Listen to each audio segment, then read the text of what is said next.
tal amigos? Bienvenidos a un nuevo programa de Descubriendo la Verdad. Mi nombre es Emanuel Vallejos y hoy vamos a presentar el tema número 22, el programa número 22 de esta nueva temporada basada en el libro de Apocalipsis, en el libro de Revelaciones.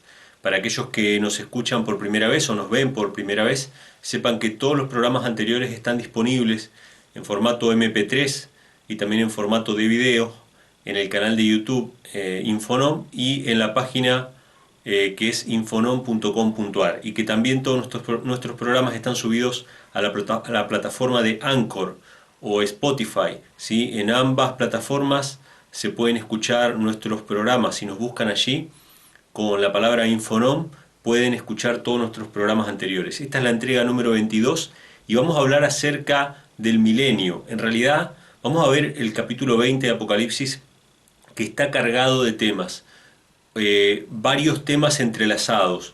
Este es un capítulo que mucha gente ha confundido, que mucha gente ha malinterpretado, porque se han asignado interpretaciones basadas en el Antiguo Testamento de cómo debería ser el milenio. Sin embargo, el Antiguo Testamento no menciona el milenio en absoluto, ni en Isaías, ni en Zacarías, ni en ninguna de las profecías que hablan de la tierra nueva se habla del milenio. Simplemente en Apocalipsis, capítulo 20, se habla del milenio. Por lo tanto, es absolutamente arbitrario atribuirle a esas representaciones o a esas visiones de la tierra nueva del Antiguo Testamento el contexto del milenio. ¿Por qué? Porque en Apocalipsis nosotros tenemos un orden cronológico perfecto.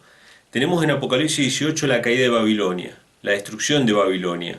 Tenemos en el capítulo 19 la destrucción de todos los impíos y de la bestia con la segunda venida de Cristo, que lo vimos en el programa anterior. Tenemos en el capítulo 20 el milenio, y el milenio vamos a ver que se trata de la desolación de la tierra, porque en el capítulo 19, es decir, en el capítulo anterior, ya la tierra había quedado destruida, había quedado devastada por causa de la segunda venida de Cristo. O sea que en el capítulo 20 nosotros tenemos un contexto de la tierra desolada y vacía. Y en el capítulo 21, recién, después de la destrucción de los impíos, después de la destrucción de Satanás y de la bestia y de la muerte misma, después de la destrucción de todo, recién ahí aparece los cielos nuevos y la tierra nueva, que es lo que vamos a ver en el programa que viene.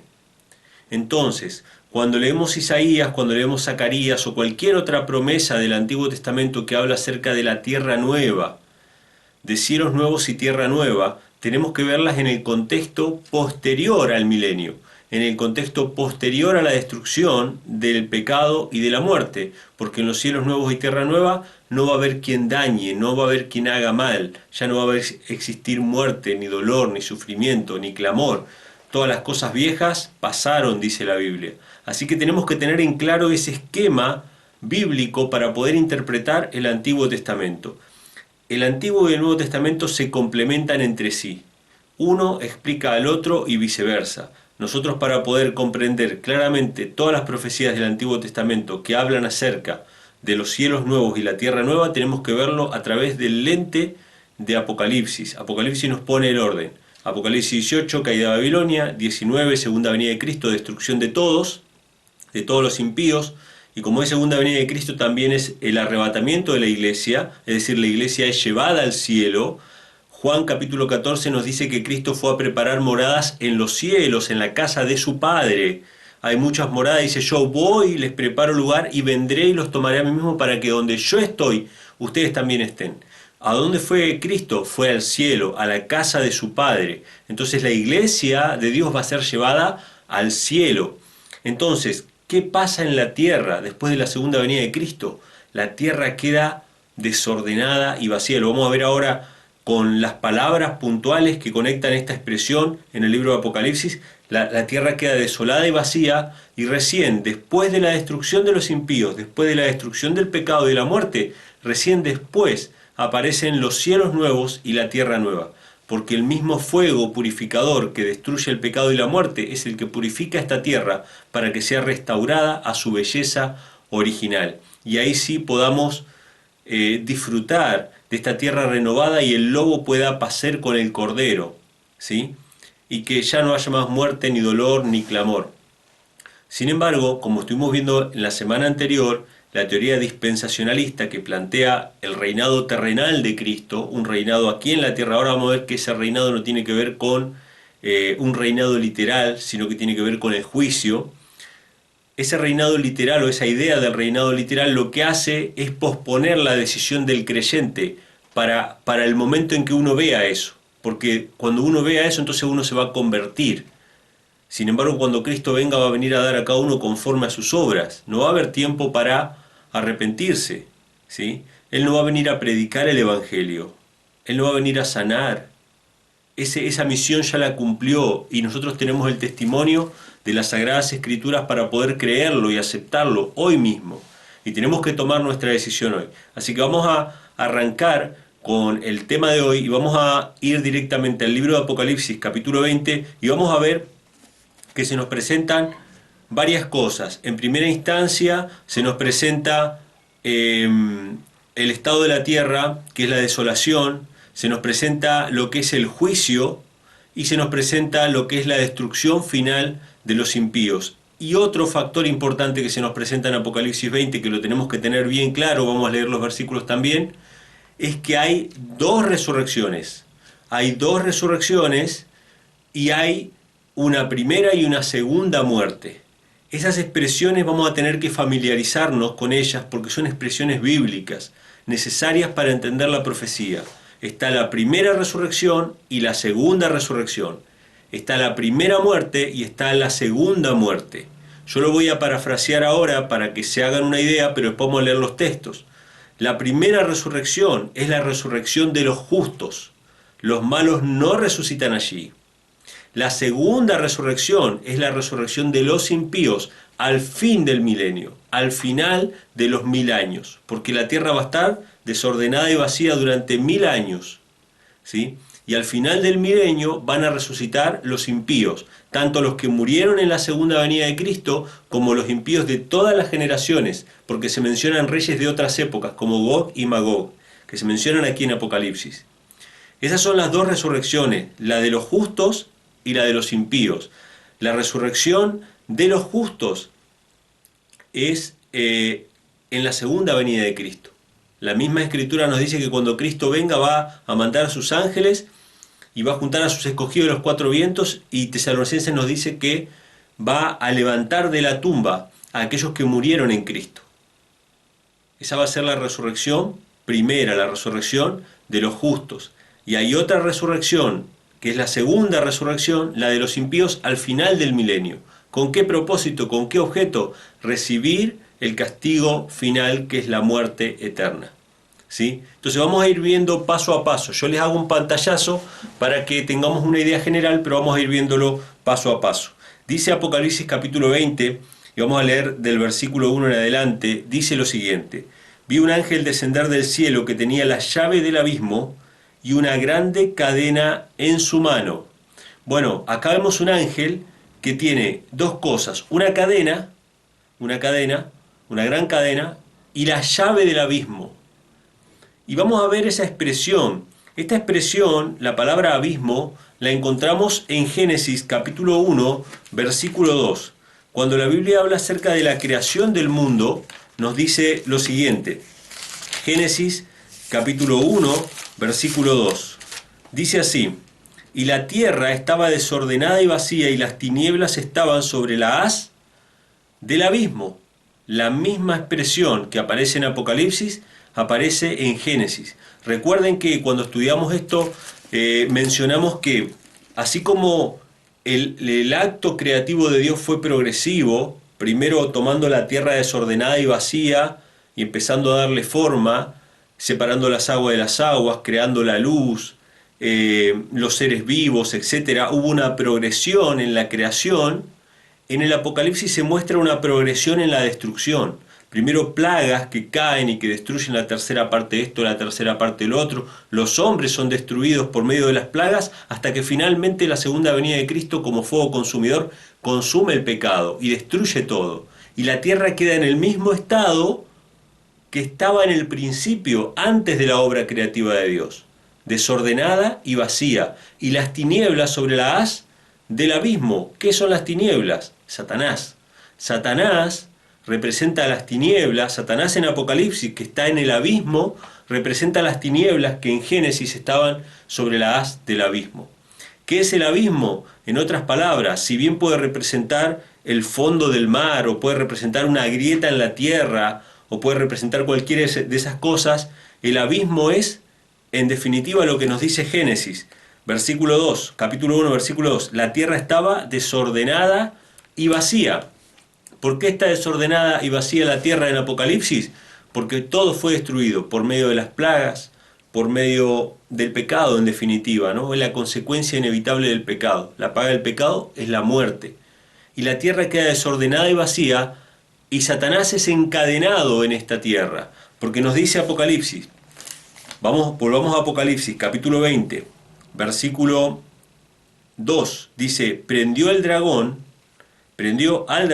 aquella serpiente antigua que es el diablo y Satanás, y lo ató por 1000 años. O sea que este ángel viene con una cadena para atar a Satanás y dejarlo en el abismo durante 1000 años. Interesante, Satanás va a estar atado durante 1000 años en el abismo, en la tierra desordenada y vacía. Y esto tiene lógica. ¿Por qué? Porque si la naturaleza del enemigo es engañar, si la naturaleza del enemigo es manipular las mentes de los hombres para llevarlos a cometer pecado, y todos los hombres fueron destruidos, y los salvados y los justos fueron llevados al cielo, y esta tierra está desordenada y vacía, y él está obligado a permanecer en esta tierra, entonces esas cadenas significan que ya no puede engañar a nadie, ni ir a otros mundos, ni ir con los redimidos, ni ir a ningún lugar, sino que está atado a su propia suerte. Es dejado en el desierto. Y esto hace referencia a Levítico capítulo 16, versículos 21 y 22. Es un tema en el que no vamos a entrar hoy porque no nos alcanza el tiempo, pero sería bueno que ustedes puedan hacer un estudio personal sobre el día de la expiación. En el día de la expiación, esto está mencionado en Levítico 16, versos 21 y 22, había un macho cabrío, es decir, una cabra que se separaba y que era ofrecida en sacrificio a Dios, sobre la cual se depositaban todos los pecados de Israel que se habían cometido durante el año y que habían sido depositados simbólicamente en el santuario, eran depositados sobre la cabeza de ese macho cabrío simbólicamente, imponiéndole las manos, y luego ese macho cabrío era llevado por alguien que lo llevaba atado, probablemente con una cadena, la Biblia no lo dice, pero lo llevaba atado y lo dejaba en el desierto, para que muera en el desierto, y de esa manera se purificaba el santuario. De esa manera se hacía expiación del santuario. Esto es exactamente lo mismo. Cristo cargó sobre sí el pecado de todos nosotros, pero al final el pecado va a ser cargado ¿sobre quién? Sobre el autor del pecado, nuevamente. Y va a ser destruido conforme a ese pecado. Entonces, el hecho de que Satanás se ha dejado en el desierto durante 1000 años es análogo a ese sacrificio que se hacía con uno de los machos cabríos que era dejado en el desierto en el día de la expiación. Dice en el versículo 3, y arrojólo al abismo y le encerró y selló sobre él, porque no engañe más a las naciones hasta que 1000 años se han cumplido, y después de eso es necesario que sea desatado por un poco de tiempo. Bueno, acá está más que claro. Satanás no va a poder engañar a las naciones. ¿Por cuánto tiempo? 1000 años. Pero cuando pasen los 1000 años, va a ser desatado por un poco de tiempo. Es decir, que al final de los 1000 años sí va a poder volver a engañar a las naciones. Ahora, ¿a qué naciones va a volver a engañar si todos fueron muertos en la segunda venida de Cristo? Bueno, la misma Biblia, el mismo libro de Apocalipsis nos dice que al final de los 1000 años van a resucitar los impíos, es decir, los otros muertos. En el versículo 4 nos dice lo siguiente: vi tronos y se sentaron sobre ellos, y les fue dado juicio, y vi las almas de los desgollados por el testimonio de Jesús y por la palabra de Dios, que no habían adorado a la bestia ni a su imagen, y que no recibieron la señal en su frente ni en sus manos, y vinieron y reinaron con Cristo por 1000 años. Y ahora vamos a ver qué significa sentarse y reinar con Cristo por 1000 años. No puede ser un reinado literal sobre las naciones. ¿Por qué? Porque todas las naciones fueron destruidas. Es decir, en la última generación, cuando Cristo vino por segunda vez, todos fueron destruidos por el resplandor de la venida de Cristo. Los justos fueron llevados al cielo.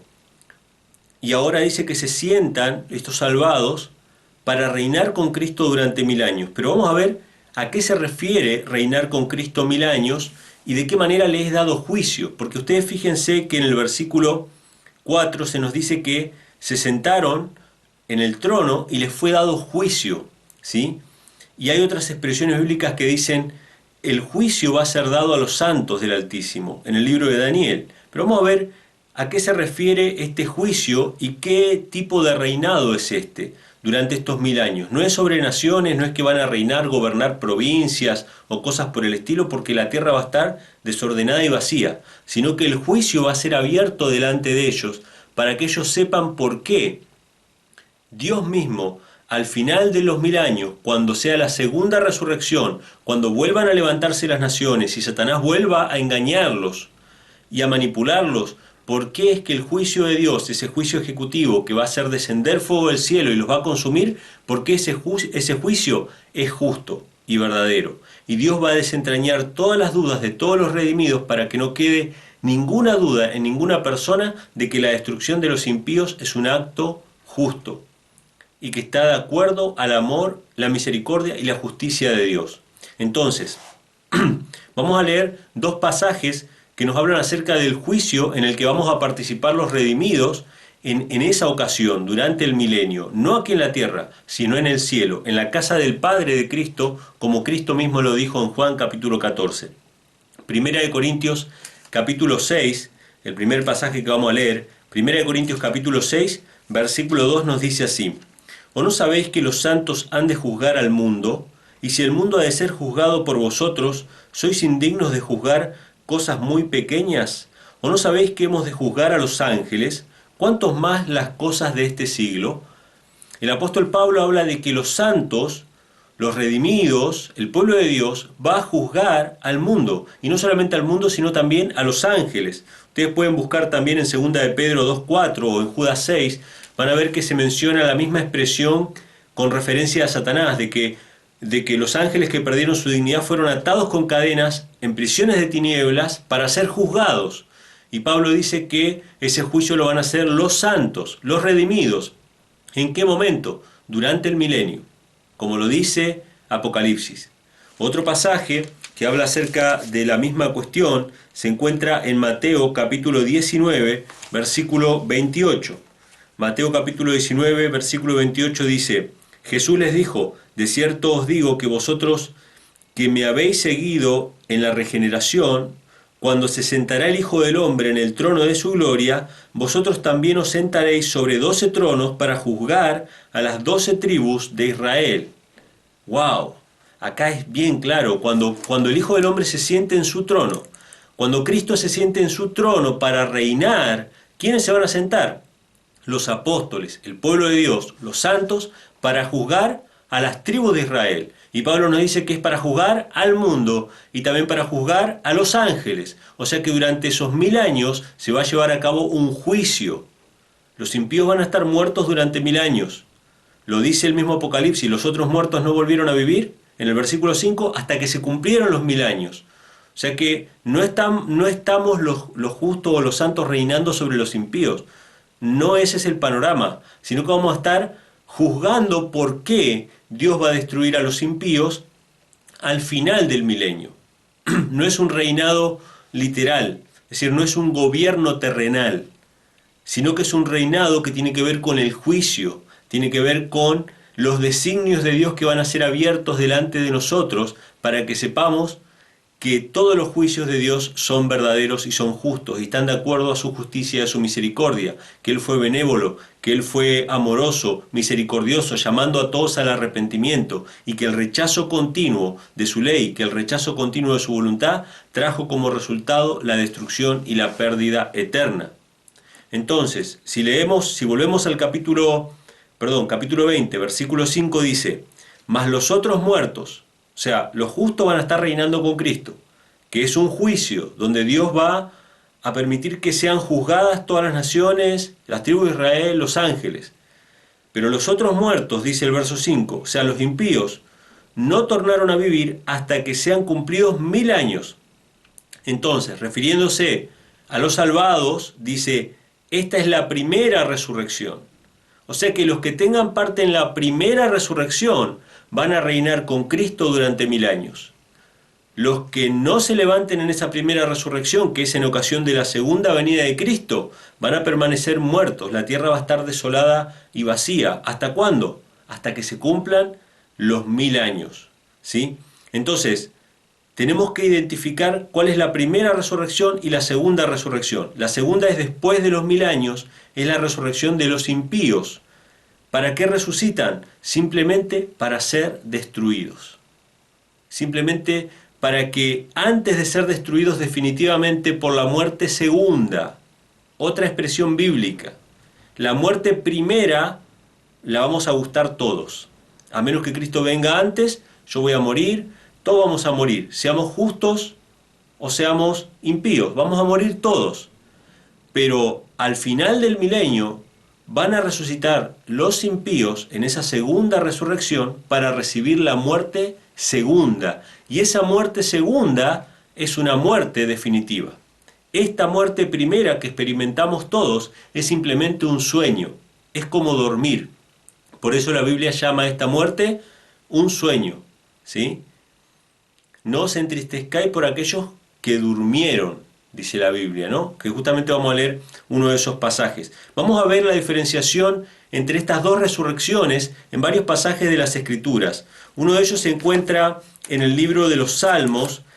En el Salmo capítulo 1 se menciona, quizá muchas personas que hayan leído este Salmo no se hayan dado cuenta de que aquí se habla acerca de la resurrección. Sin embargo, hace un contraste, entre los justos y los impíos y dice lo siguiente. Salmos capítulo 1 dice, bienaventurado el varón que no anduvo en consejo de malos ni estuvo en camino de pecadores, ni en silla de escarnecedores se ha sentado, antes en la ley de Jehová está su delicia, y en su ley medita de día y de noche. Y será como árbol plantado junto a arroyos de agua, que da su fruto a su tiempo y su hoja no cae, y todo lo que hace prospera. Y ahora empieza a hablar de los impíos, dice así, no así los malos, sino como el tamo que arrebata el viento. Por lo tanto, y ahora viene la expresión, no se levantarán los malos en el juicio. Dice, ni los pecadores en la congregación de los justos. Impresionante. Menciona el juicio, que es los 1000 años. ¿Dónde van a estar los malos durante los 1000 años? No se van a levantar. Van a estar muertos. Ni tampoco se van a levantar en la congregación de los justos. ¿Cuál es la congregación de los justos? La primera resurrección. La resurrección de los justos. No solamente está esta expresión, sino que también en Lucas capítulo 14, versículo 14, Jesús mismo habla acerca de la resurrección de los justos. Y serás bienaventurado, porque no te pueden retribuir, mas te será recompensado en la resurrección de los justos. Fíjense la expresión que usa Cristo. Cristo no habla de una resurrección en general, para buenos y malos, sino que habla de la resurrección de los justos. Y Apocalipsis nos dice, bienaventurado y santo el que tiene parte en la primera resurrección. La segunda muerte no tiene poder sobre ellos, o sea que la primera resurrección es la resurrección de los justos en ocasión de la segunda venida de Cristo. ¿Sí?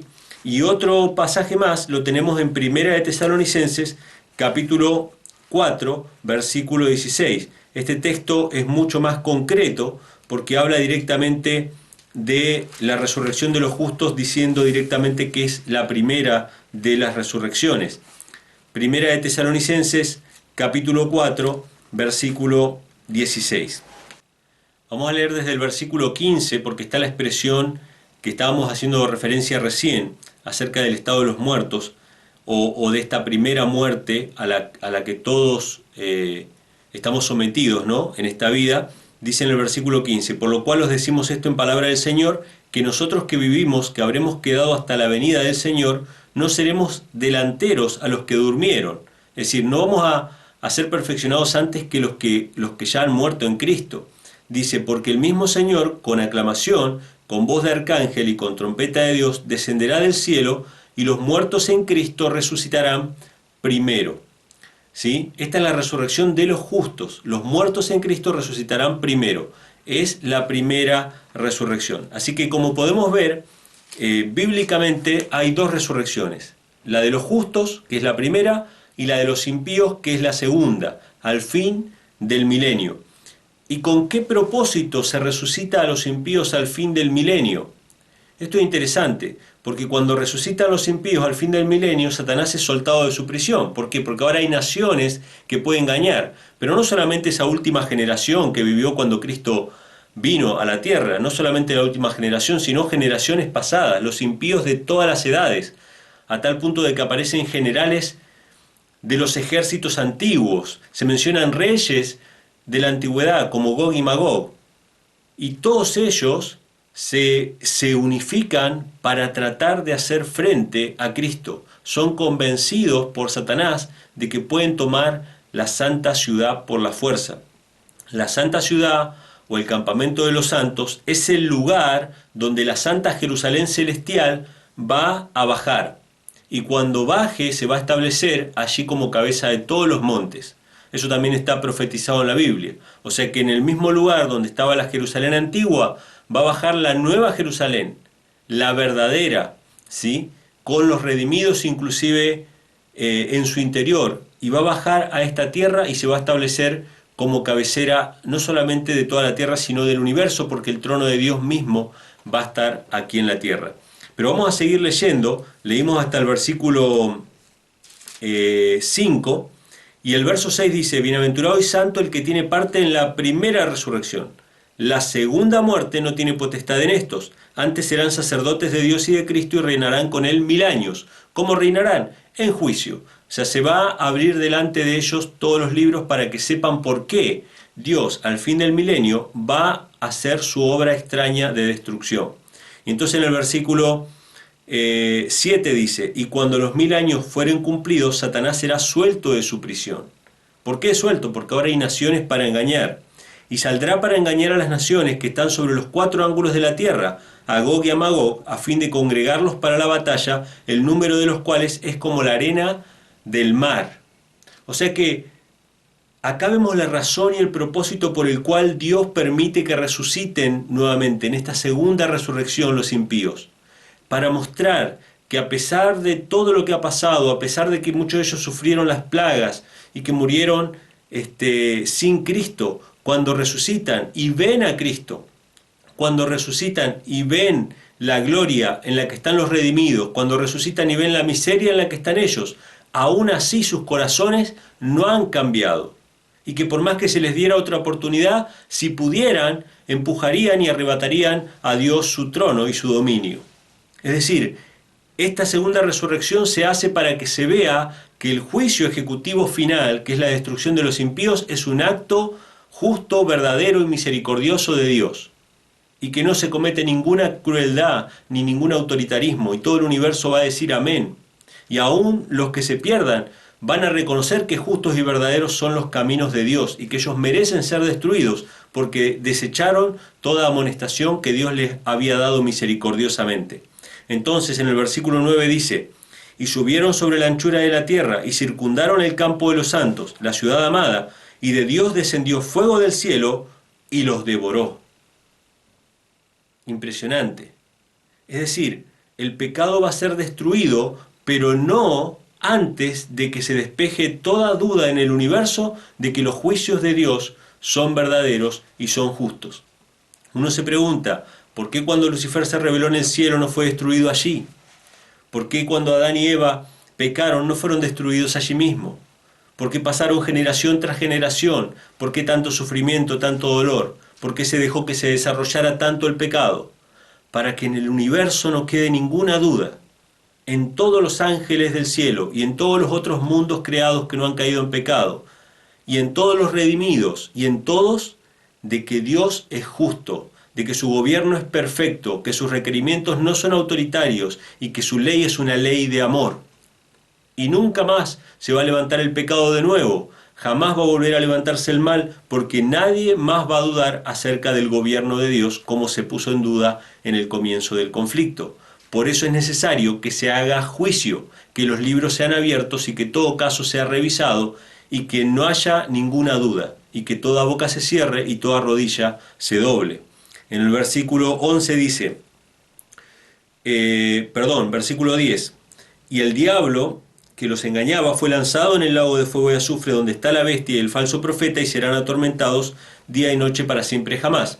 Esta expresión, que serán atormentados día y noche para siempre jamás, a muchos le ha dado a pensar que este es el tormento eterno o que es el infierno del que habló la Iglesia Católica durante muchos siglos y que hoy las hijas de la iglesia siguen repitiendo. Muchas iglesias evangélicas siguen hablando del infierno como un lugar real de tormento que está abajo de la tierra o en alguna otra dimensión donde son atormentadas las personas solamente para satisfacer una especie de deseo sádico, ¿sí?, de parte de Dios. Sin embargo, esta expresión para siempre jamás es que las consecuencias de ese lago de fuego van a ser para siempre jamás y que van a ser destruidos para siempre jamás y que nunca más se va a levantar el mal.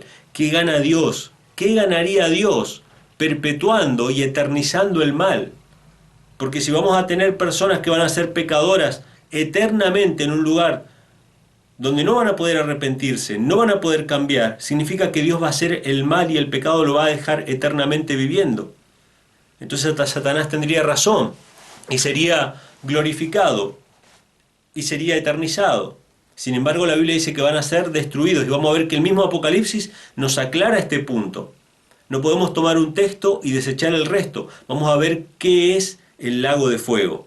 Dice, ahora hay una recapitulación, hermanos. Vamos a ver una recapitulación en el relato. Dice, vi un gran trono blanco y el que estaba sentado sobre él, delante del cual huyó la tierra y el cielo y no fue hallado lugar de ellos. Y vi los muertos grandes y pequeños que estaban delante de Dios, y los libros fueron abiertos, y otro libro fue abierto, el cual es el de la vida, y fueron juzgados los muertos por las cosas que estaban escritas en los libros, según sus obras. Este es el juicio que se lleva a cabo durante el milenio. Durante el milenio los libros son abiertos, todo caso es revisado, de todos los muertos, grandes y pequeños, ¿sí? Y dice, y el mar dio los muertos que estaban en él, y la muerte y el infierno dieron los muertos que estaban en ellos, y fue hecho juicio de cada uno según sus obras. ¿Qué significa esto? La segunda resurrección. Todos los impíos resucitan, los que están en el mar, los que están en el sepulcro, todos los que estaban muertos salen para recibir su recompensa. Y fíjense que acá la versión antigua usa la expresión infierno para referirse al sepulcro, porque infierno no es un lugar de tormento, sino que es el sepulcro, la tumba, ¿sí? Y dice en el versículo 14, y el infierno y la muerte fueron lanzados en el lago de fuego. ¿Cómo es esto?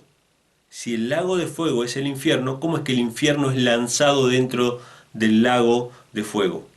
El infierno es simplemente el sepulcro, es lo que representa la muerte. ¿Qué representa la muerte? La tumba.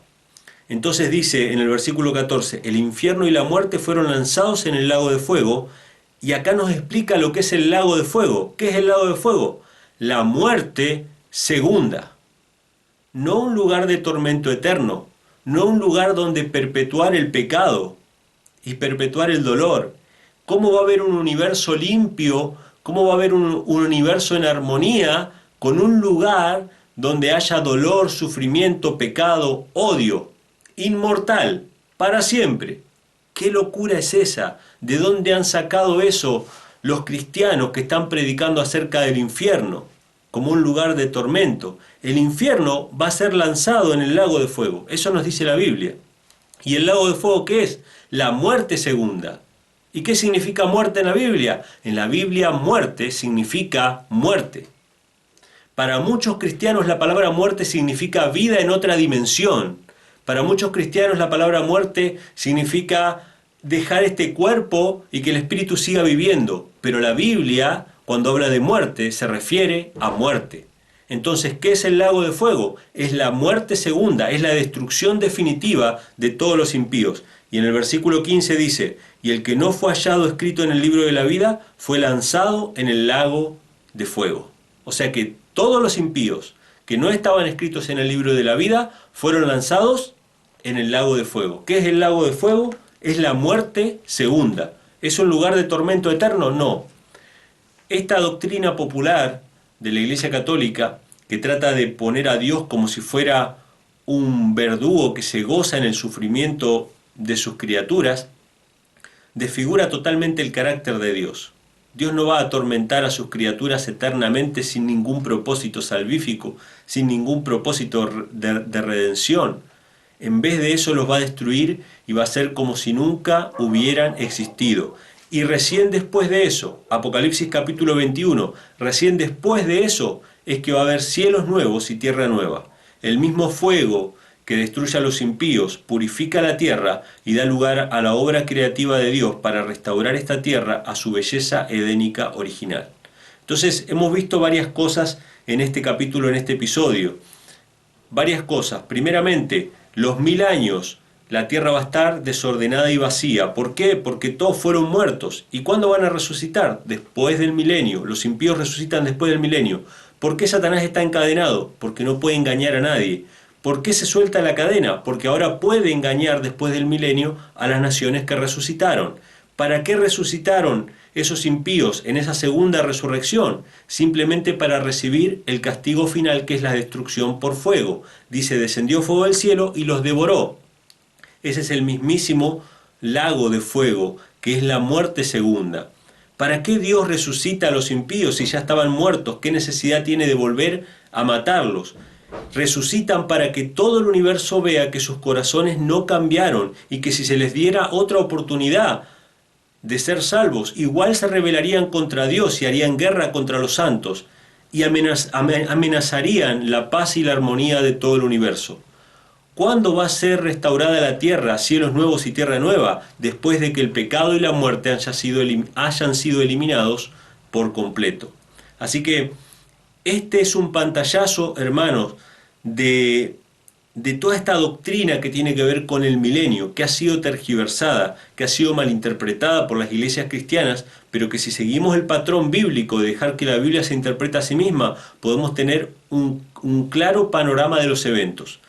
Repaso: Apocalipsis 19, segunda venida de Cristo; Apocalipsis 20, milenio, desolación de la tierra; Apocalipsis 21, tierra nueva, tierra restaurada, cielos nuevos y tierra nueva. Y eso lo vamos a ver en el próximo programa. Así que esto ha sido todo por este programa. Espero que les haya sido de bendición. Ya saben que pueden en el video dejar todos los comentarios, todas sus sugerencias, todas sus preguntas, y vamos a tratar de responderlas si Dios quiere. En el capítulo que viene vamos a hablar acerca de los cielos nuevos y la tierra nueva, de las promesas que Dios nos ha hecho, de que el dolor y el sufrimiento no van a ser para siempre, sino que el plan original va a ser restaurado, y tenemos esa esperanza. Simplemente somos como peregrinos y extranjeros sobre esta tierra y anhelamos esa patria mejor, que todavía no la hemos visto con nuestros ojos, pero que está garantizada por la promesa y por la palabra infalible de Dios. Espero que les haya sido de bendición este programa, hermanos. Nos estaremos encontrando en la próxima semana. Si están escuchando la radio por la misma emisora, a la misma hora, y si están viendo el canal de YouTube, en este mismo canal vamos a estar presentando el próximo programa hablando acerca de Apocalipsis 21. Un gran abrazo para todos y que Dios les bendiga.